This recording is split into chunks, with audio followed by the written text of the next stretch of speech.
2 বছরের যত্নে লাল বাহাদুরের ওজন 25 মণ, দাম 8 লাখ টাকা। প্রিয় দর্শক, অনুরোধ রইল ভিডিওটিতে একটি লাইক দিয়ে আমাদের ইউটিউব চ্যানেলটি সাবস্ক্রাইব করে দিবেন এবং ভিডিওটি সম্পর্কে আপনার মূল্যবান মতামত কমেন্টস করে জানাবেন। 2 বছর আগে 2.5 লাখ টাকায় শান্ত প্রকৃতির গরুটিকে খামারে এনেছিলেন কবির হোসেন।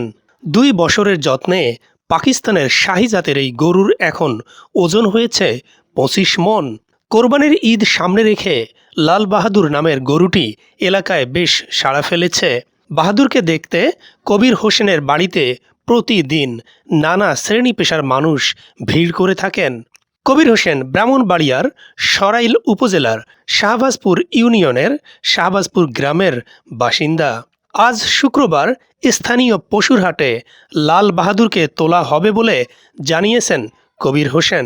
দাম হাঁকবেন 8 লাখ টাকা। ইতিমধ্যে বেশ কয়েকজন ক্রেতা লাল বাহাদুরের দাম হেঁকেছেন 5 লাখ টাকা পর্যন্ত। কবির হোসেন বলেন, পাকিস্তানের শাহী জাতের এই গরুকে তিনি 2 বছর আগে 2.5 লাখ টাকা দিয়ে কিনেছিলেন।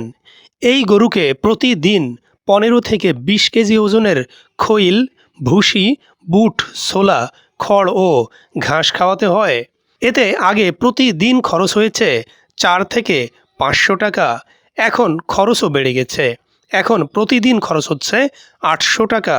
কবির হোসেনের ছোট ভাই আক্তার হোসেন বলেন, 2 বছর ধরে অনেক যত্ন করে লাল বাহাদুরকে লালন পালন করেছেন তিনি। লাল বাহাদুরের এখন ওজন হয়েছে 25 মণ, উচ্চতা 5.5 ফুট। তাদের খামারে লাল বাহাদুর ছাড়াও এখনও বিক্রির উপযুক্ত 15টি ষাঁড় রয়েছে, যেগুলোর দাম 1.5 লাখ থেকে শুরু করে 8 লাখ টাকা পর্যন্ত। কবির হোসেন জানান, 14 বছর সৌদি আরব থাকার পর 2010 সালে দেশে ফিরে আসেন। প্রবাস জীবনের জমানো টাকা দিয়ে প্রথম মাছের পিছনে ইনভেস্ট করেন, গড়ে তোলেন মৎস্য খামার। সুবিধা করতে পারেননি, লোকসান দেন প্রচুর টাকা।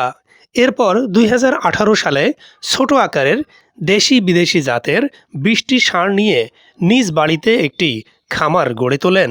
2 বছর পর যখন গরু বিক্রির উপযোগী হয়, তখন দেখা দেয় করোনা ভাইরাস, যে কারণে তিনি তেমন কোনো মুনাফাই পাননি।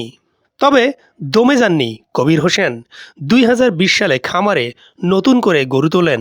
পরের বছর 16টি গরু বিক্রি করে 4 লাখ টাকা আয় করেন। 2022 সালে তিনি মোট আয় করেন 7 লাখ টাকা। গত বছরও বেশ আয় করেন। এবছর তিনি বড় আকারের লাল বাহাদুর এবং লাল বাদশাহ নামের 2টি ষাঁড় গরু সহ 30টি গরু প্রস্তুত করেছেন আসন্ন কোরবানির হাটে বিক্রির জন্য। এরই মধ্যে লাল বাদশাহ সহ 15টি ষাঁড় বিক্রি করেছেন 29 লাখ টাকায়। উপজেলা প্রাণী সম্পদ কর্মকর্তা মোসাম্মত নাইফা বেগম বলেন, সরাইলে কোরবানির পশুর চাহিদা হচ্ছে 20,000।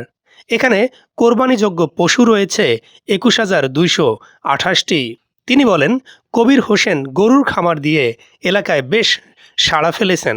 আশা করছেন এবছর তিনি গরু বিক্রি করে বেশ লাভবান হবেন। এলাকার তরুণ যুবকদের কাছে তিনি দিন দিন অনুকরণীয় হয়ে উঠছেন।